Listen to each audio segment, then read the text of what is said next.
Your people call for a ceasefire. A child in Gaza cries over a forgotten home, or a mother and father and sister and brother that never returns.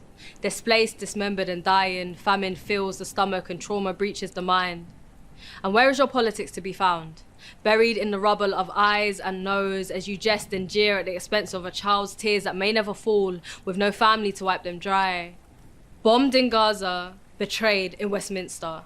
No little more sinister than complacency towards the death of children.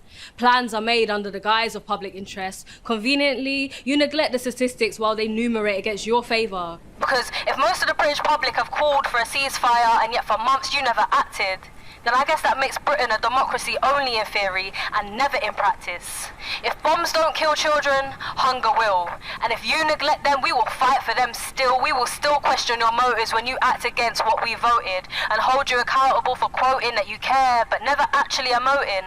When there are children in Gaza displaced and dying from explosions by Israeli forces. Is democracy a bluff? The word of most of your citizens not enough?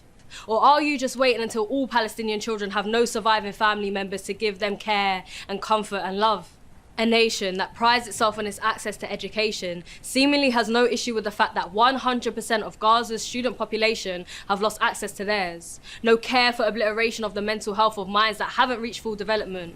What's your plan in bettering this? Hoping that your citizens feel separated enough from other human beings that we won't stand up and fight for the humanitarian rights of children? Who does a ceasefire harm?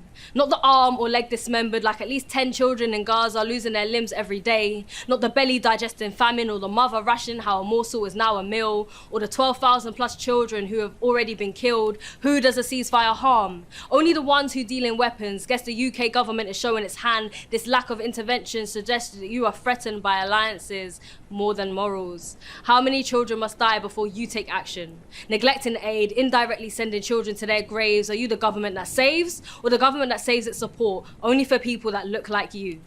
Because I'm sure if it were your own children, a ceasefire would be an easy notion to stand by. Your constituents are watching you sit on standby whilst violence plays out and ends the lives of innocent children.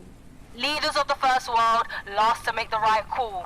Will you stand tall in the face of imminent famine and death, as Palestinian children have nightmares and then wake into mornings to find that it has no end?